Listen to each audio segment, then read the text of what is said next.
telling you about the raccoons, and we lost signal on our smartphone. And so I got to tell you about the raccoons. In Cushman's Bakery, I would bring over all these goodies to them. And one day, when I handed out the coffee cakes, and it was in the foil platter, you know, those foil platters. Well, one raccoon took that foil platter into her mouth and triumphantly ran into the woods with it. Now, what do you suppose she was going to do with that tray? Isn't that interesting? I made the acquaintance of Mackie Barron, and Mackie Barron was a very sharp operator and a very kind man, and he was so good to me. And he told me about the Sony Portapack. And the Sony Portapack was much smaller than the Panasonic that I had. The Panasonic was this big, and the Sony Portapack was this big. And it was really something like $2,000 or $1,500, something like that.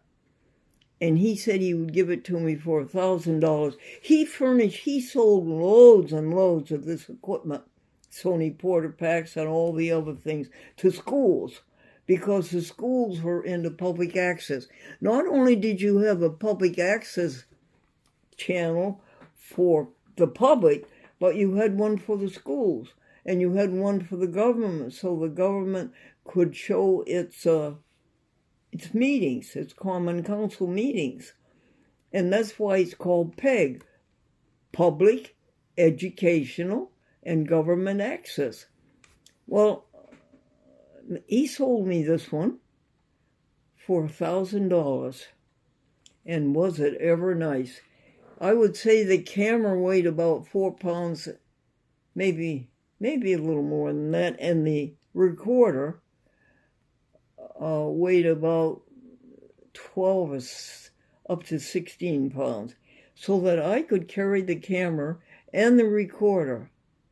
And this was the beginning of public access TV, and this is what made it possible for Glennie. So, then what comes next, honey? Basketball? Oh, yes, I covered basketball. The tournaments in Maine, the Maine state tournaments, were held in the Bangor Auditorium. And I went down there. You could walk in and out as often as you please and video whatever you did. And I had an Akai also camera before the Sony Portapack, but it did not have an electronic eyepiece.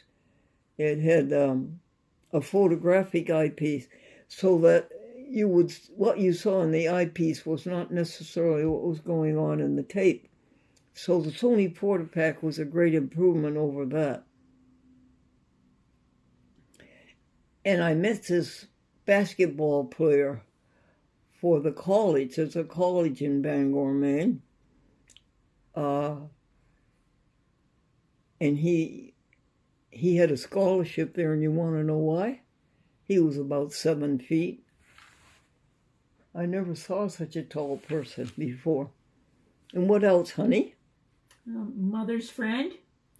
Oh, my mother had a friend from girlhood in Bangor, and my mother and I had a room with that friend.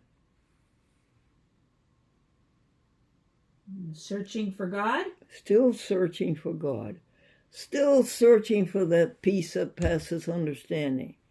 Still searching for that oneness. Still searching for the presence of God, unsuccessfully. Next cue, honey? Successor? I found a successor, and I showed him how to do everything, and he stayed with me every day for a week, so that he really knew how to do everything. It was a bad day for the Briggs family when I told them I was leaving, and I did feel sorry about that. Paycheck?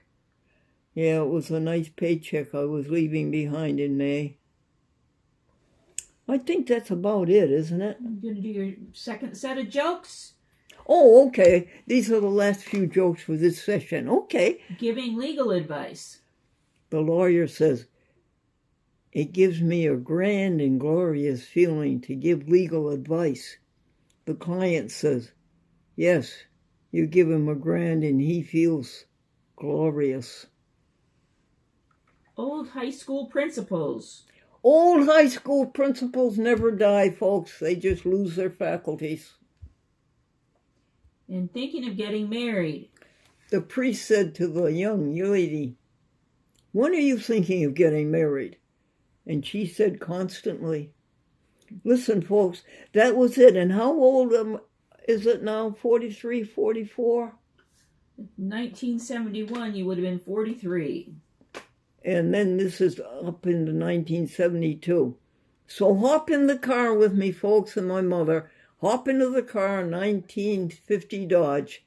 Down the main turnpike. Get onto the Wilbur Park Highway and go to Westport.